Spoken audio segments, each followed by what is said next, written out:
دوستوں ویڈیو شروع کرنے سے پہلے ہمارے channel Alhuda online Quran academy centre کو سبسکرائب اور ویڈیو کو لائک کریں۔ بسم اللہ الرحمن الرحیم۔ اسلامی تاریخ عام الحزن یعنی غم کا سال۔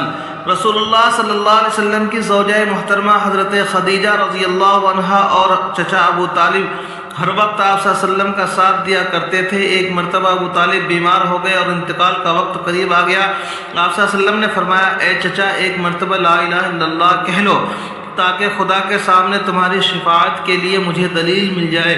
لیکن ابو جہل اور عبداللہ بن امیہ وغیرہ نے کہا کہ ابو طالب، کیا تم عبد المطلب کے دین کو چھوڑ دو گے؟ ابو طالب نے کلمہ پڑھنے سے انکار کر دیا اور آخری لفظ جو ان کے زبان پر تھا وہ یہ کہ میں عبد المطلب کے دین پر ہوں، اور انتقال ہو گیا۔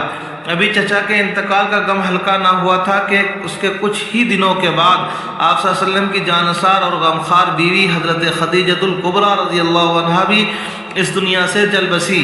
اسی طرح یکے بعد دیگر دونوں کے انتقال کر جانے سے آپ صلی اللہ علیہ وسلم پر رنج و غم اور مصیبت کا ایک پہاڑ ٹوٹ گیا، کیونکہ آپ صلی اللہ علیہ وسلم کی دعوت و تبلیغ ہر مرحلے پر ابو طالب اور حضرت خدیجہ رضی اللہ عنہا دونوں آپ صلی اللہ علیہ وسلم کا ساتھ دیا کرتی تھی، اور خدیجہ رضی اللہ عنہ تو ہمیشہ آپ صلی اللہ علیہ وسلم کی مدد کرتی تھی اور پریشانی کے وقت میں بہترین مشورہ دیا کرتی تھی۔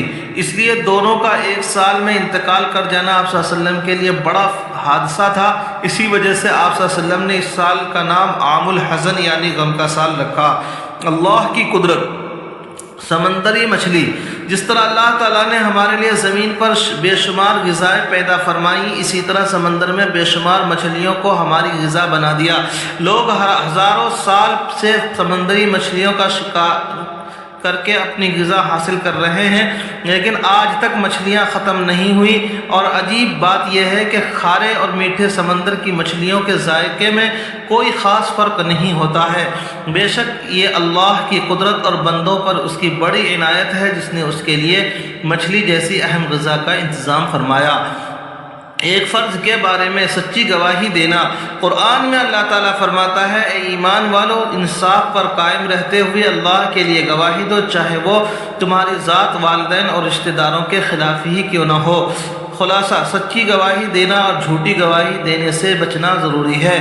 ایک سنت کے بارے میں بیت الخلاء جانے کا طریقہ۔ رسول اللہ صلی اللہ علیہ وسلم جب استنجا کے لیے تشریف لے جاتے تو چپل پہن لیتے اور سر کو ڈھانپ لیتے۔ ایک اہم عمل کی فضیلت، اپنے گھر والوں کو کھلانا پلانا۔ رسول اللہ صلی اللہ علیہ وسلم نے فرمایا، جو تم نے خود کھا لیا وہ تمہارے لیے صدقہ ہے، اور جو کچھ تم نے اپنے اولاد کو کھلایا وہ بھی صدقہ ہے، اور جو کچھ تم نے اپنے بیویوں کو کھلایا وہ تمہارے لیے صدقہ ہے، اور جو کچھ تم نے اپنے خادم کو کھلایا وہ اس میں بھی تمہارے لیے صدقے کا ثواب ہے۔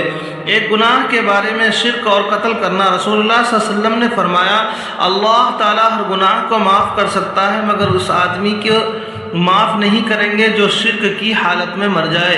دوسرا وہ آدمی جو کسی بے گناہ مسلمان کو جان بوجھ کر قتل کر دے۔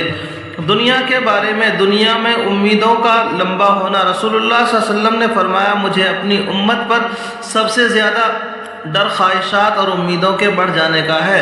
خواہشات حق سے دور کر دیتی ہے اور امیدوں کا لمبا ہونا آخرت کو بلا دیتا ہے۔ یہ دنیا بھی چل رہی ہے اور ہر دن دور ہوتی چلی جا رہی ہے، اور آخرت بھی چل رہی ہے اور ہر دن قریب ہوتی جا رہی ہے، یعنی ہر وقت زندگی کم ہوتی جا رہی ہے اور موت قریب آتی جا رہی ہے۔ اس لیے آخرت کی تیاری میں لگے رہنا۔ آخرت کے بارے میں نیک عمل کرنے والوں کا انعام۔ قرآن میں اللہ تعالیٰ فرماتا ہے، جو لوگ ایمان لائے اور نیک عمل کرتے رہے اور وہ جنت کے باغوں میں داخل ہوں گے، جن چیزوں کو چاہیں گے ان کے رب کے پاس ان کو ملے گی، ان کی ہر خواہش کا پورا ہونا بھی بڑا فضل و انعام ہے۔ طب نبوی سے علاج، ہاتھ پاؤں سن ہو جانے کا علاج۔ ابن عباس رضی اللہ عنہ کی موجودگی میں ایک شخص کا پاؤں سن ہو گیا تو انہوں نے فرمایا، اپنے محبوب ترین شخص کو یاد کرو۔ اس نے کہا کہ محمد صلی اللہ علیہ وسلم، تو وہ ٹھیک ہو گیا۔ قرآن کریم کی نصیحت۔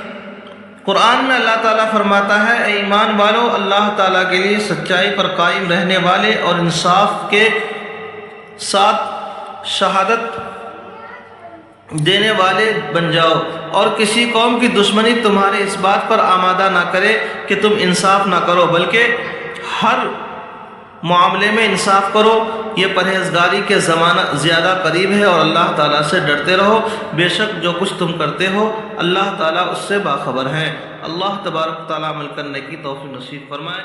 چینل کو سبسکرائب اور ویڈیو کو لائک کریں۔